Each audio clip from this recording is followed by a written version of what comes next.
అమరావతి అభివృద్ధి ఎలా ఉంది ప్రస్తుతం? అమరావతి అభివృద్ధి 3 పువ్వులు 6 కాయలుగా పరిగెత్తుతా ఉంది. ఇప్పుడు సుమారుగా అమరావతిలో 25,000 మంది పైన ప్రజెంట్ వర్కర్లు 25,000 to 35,000 వర్కర్లు పనిచేస్తా ఉన్నారు. ఇప్పుడు ఎమ్మెల్యే క్వార్టర్స్ శరవేగంగా జరుగుతున్నాయి. జడ్జి గారి క్వార్టర్స్, హైకోర్టు, కాలువలు, సైడ్ మామూలుగా రోడ్లు, ఇన్ఫ్రాస్ట్రక్చరు, తర్వాత గవర్నమెంట్కి అన్ని కార్యాలయాలకు ఇచ్చాము. మళ్ళీ కొత్తగా కాలేజీలు వస్తున్నాయి.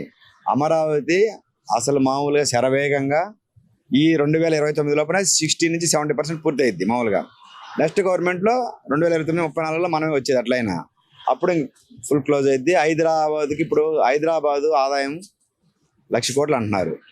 అమరావతి పూర్తి అయితే 2,00,000 కోట్ల పైన వస్తుంది. అందుకే బాబు గారు సెల్ఫ్ సస్టైనబుల్ క్యాపిటల్ అనేది. అమరావతి దానికంతా అదే డబ్బు సంపాదించింది, ఈ రాష్ట్రాన్ని కాపాడేది అనేది దూరదృష్టితో బాబు గారు దానికి బీజం వేశారు. అది గ్యారంటీగా ఆ ఫలాలని ఆంధ్రప్రదేశ్ ప్రజలు అనుభవిస్తారు. ఒకనాడు జగన్మోహన్ రెడ్డి ఇక్కడే అమరావతి ఉంటది, నేను ఇక్కడే ఉంటానని చెప్పిన జగన్మోహన్ రెడ్డి మాట అది భ్రమరావతిగా అయింది అంటున్నారు. మరి ఈ రోజు అమరావతి మరి పెళ్లి శోభలతో అన్నట్టుగా చాలా అందంగా కనిపిస్తుంది అంటే అది నిజమేనా? దీనికి ఖచ్చితంగా మనం గతంలో చూసుకుంటే జగన్మోహన్ రెడ్డి గారే అక్కడే అమరావతి ఉంటే బాగుండేది అని చెప్పారు. తర్వాత అతను అధికారంలోకి రాగానే తన మందబుద్ధితో మైండ్ మర్చిపోయి 3 రాజధానులని ఒక కొత్త క్రియేషన్ చేశారు. బోయపాటి సీన్ కంటే ఎక్కువ లెవెల్లో చేశారు అతను.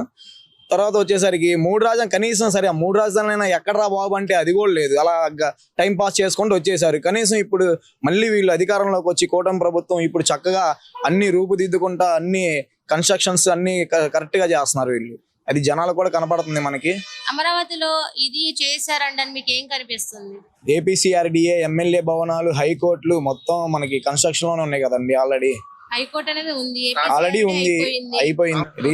లోకేష్ గారు కూడా బయట దేశాలకు వెళ్ళి పెట్టుబడులు తెస్తున్నారు. మంచిగా కేంద్రం నుంచి మనకి మంచిగా సపోర్ట్ ఉంది. ఇంకా మేము దీనికన్నా అభివృద్ధి ఇంకా ఎక్కువగా చూస్తామని ఆశగా కోరుకుంటున్నాం.